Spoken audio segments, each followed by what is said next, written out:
চলো আজকে একটু অন্যরকম। ঢ্যাঁড়স তো রোজই একরকম খাই, তো আজকে মনে হলো একটু অন্যরকম করি। ঢ্যাঁড়সের দো পেঁয়াজা। তো তার জন্য ঢ্যাঁড়স এইভাবে কাটতে হবে। খুব বড় ঢ্যাঁড়স হলে 3 টুকরো করবে, আর আমার যে সাইজটা ছিল আমি 2 টুকরো করেছি। দেখো ঢ্যাঁড়সটা এরকমভাবে কেটেছি। আর তার জন্যে দো পেঁয়াজা মানে 2 রকম পেঁয়াজ তো লাগবেই। একটা পেঁয়াজ কুচি আর একটা পেঁয়াজ বড় বড় করে এরকম পাপড়ির মতো কাটা। তা আর লাগছে কাঁচা লঙ্কা কুচি, বাটার লাগবে একটু, টক দই লাগবে একটু। টক দই আরেকটু হলে ভালো হতো, আমার কাছে এইটুকুই ছিল। আর টমেটো, ওই যে গোটা একটু টমেটো চৌকো করে কাটা, আর পেঁয়াজ এরকম চৌকো করে কাটা, আর একটা টমেটো বাটা লাগবে। আর লাগবে আদা আর রসুন বাটা, জিরে আর ধনে গুঁড়ো। আর লাগবে হলুদ, নুন, কাশ্মীরি মির্চ, আর যেটা ঝাল লঙ্কা সেইটা। আর ফোড়নে লাগবে হচ্ছে জিরে, শুকনো লঙ্কা 3-4টে, আর লাগবে এলাচ। তো আর সাদা তেলে আমি রান্নাটা করব। তো এই সব কিছু নিয়েই আমার আজকে রান্না হচ্ছে ঢ্যাঁড়সের দো পেঁয়াজা। দেখো হোয়াইট অয়েল দিয়ে দিয়েছি, মিডিয়াম গরম আছে, খুব হাই ফ্লেমও না একদম কমও না, মিডিয়াম দিয়ে এবার ঢ্যাঁড়সগুলোকে আমি দিয়ে দিলাম। সাদা তেলে করছি, হোয়াইট অয়েলে করছি, কোনো নুন হলুদ কিচ্ছু মাখাইনি, জাস্ট ঢ্যাঁড়সগুলোর কালার ঠিক থাকার জন্য মিডিয়াম ফ্লেমে ঢ্যাঁড়সগুলোকে ভেজে তুলে নেব।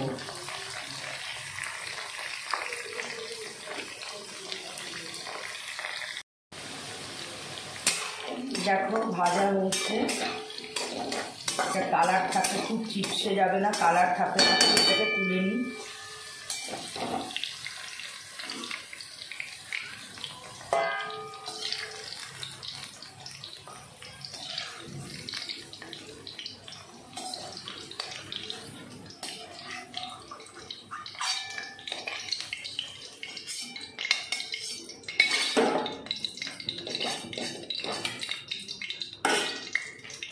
বাকি ঢ্যাঁড়সগুলোকে দিয়ে দিচ্ছি।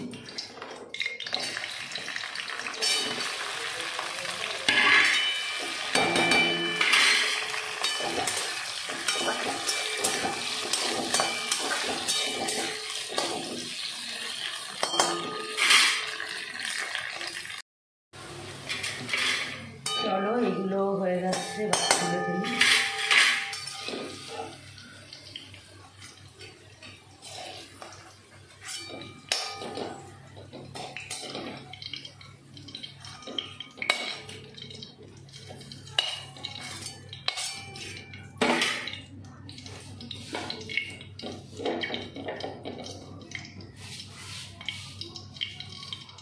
এবার জিরে ফোড়ন, এলাচ আর শুকনো লঙ্কা ফোড়ন দেবো।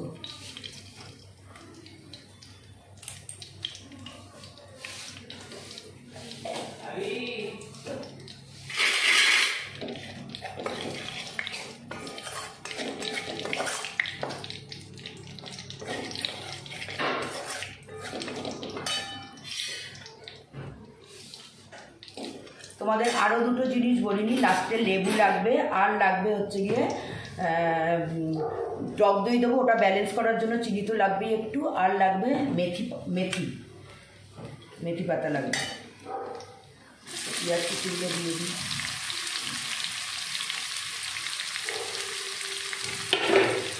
এগুলো একটু লাল লাল করে ভেজে নেব।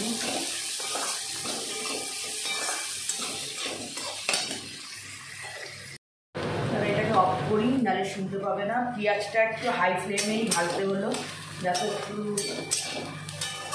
লাল লাল হয়েছে।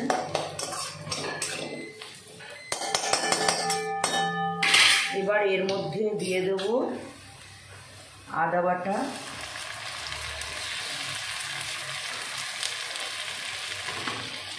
রসুন বাটা,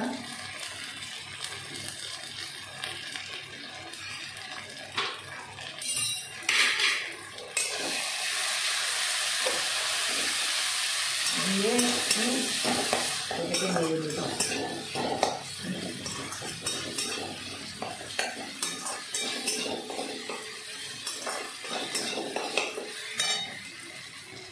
এবার এর মধ্যে একে একে দেব হচ্ছে ধনে গুঁড়ো,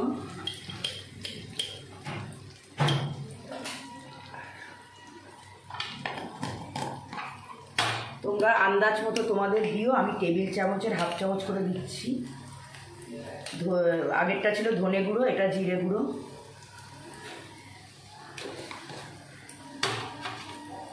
এবার যাবে হচ্ছে কাশ্মীরি মির্চ,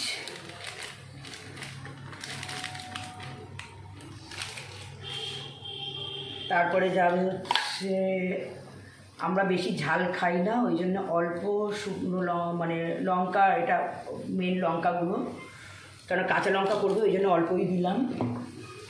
আর যাবে হচ্ছে হলুদ,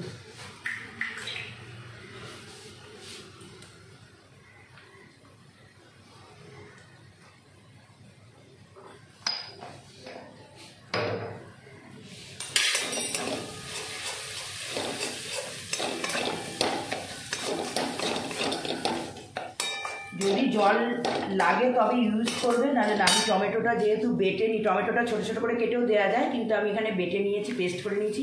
টমেটোটা দিয়ে দিলাম। এবার এটাকে ভালো করে কষতে হবে, ভালো করে কষতে হবে। এবার চলো, মশলাটা কষা হয়েছে, এবার দিয়ে দেবো টক দইটা।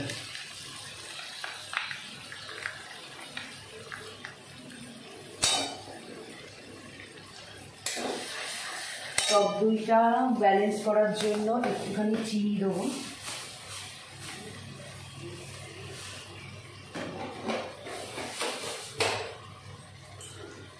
আমি লবণ দিইনি, এবার দেবো লবণ।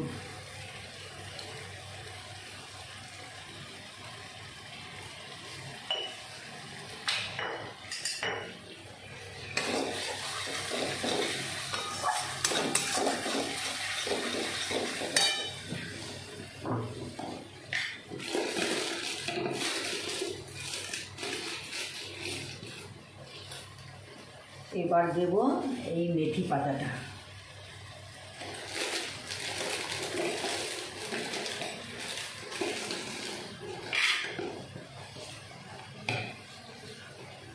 এবার দিয়ে দেবো এই লঙ্কা কুচিগুলো।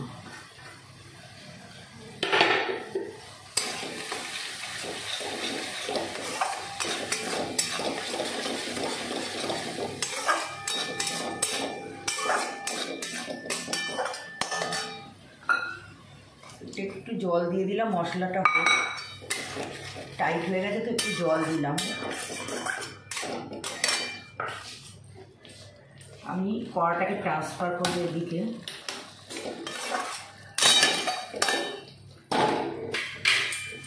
এদিকে একটা জিনিস করবো লাস্টে ফিনিশিং, মশলাটাকে একটু চাপা দিয়ে দিই হোক। তো আমি এর মধ্যে দেব হচ্ছে বাটার। বাটারটা তেলেও করতে পারো, বাটারটা দিলে একটু টেস্ট হয়।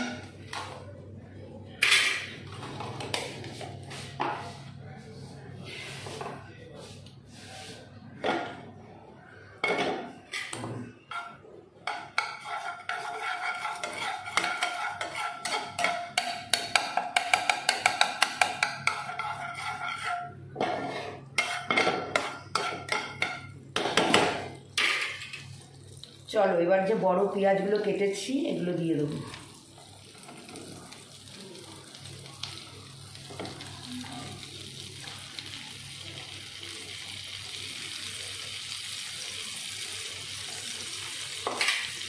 দিয়ে হালকা ভাজবো।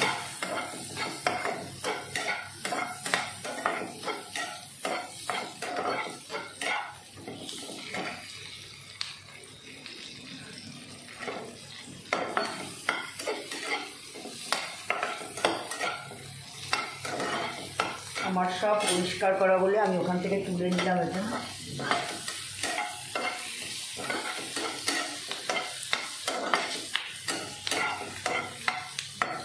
চলো, এবার খুব বেশি ভাজবো না, এবার এই টমেটোগুলো দিয়ে দেবো যাতে একটু গোটা গোটা থাকে।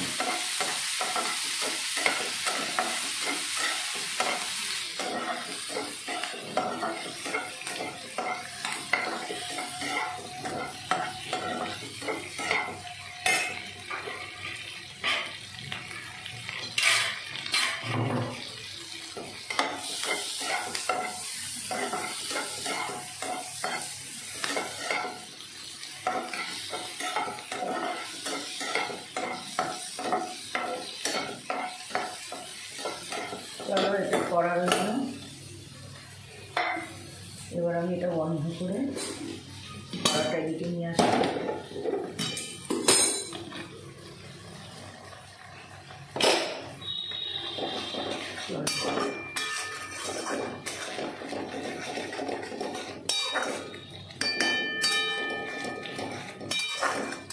এবার এটার মধ্যে এটা দিয়ে দেবো।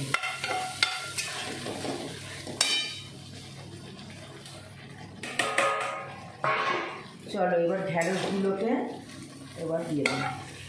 একটু এর মধ্যে ঘিটা আছে বলে, তেলটা আছে বলে বেশি এ করবো না ঢ্যাঁড়সগুলো দিয়ে। চলো দেখো এগুলো গোটা গোটাই থাকবে, বেশি এ করবো না।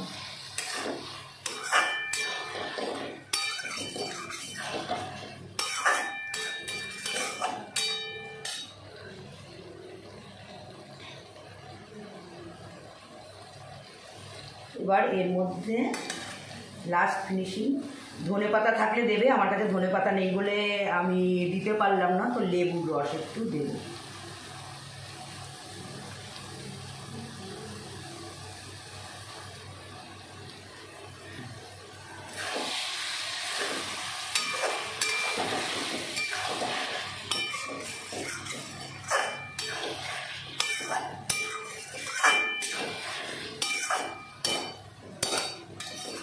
এটাকে একটু চাপা দিয়ে রাখি।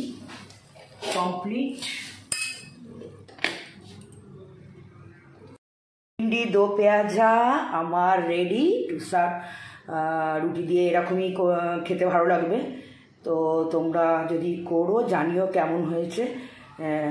তোমরা করতে পারো এরকম। আমার রাতে রোজ একঘেয়ে থেকে একটু অন্যরকম করলাম।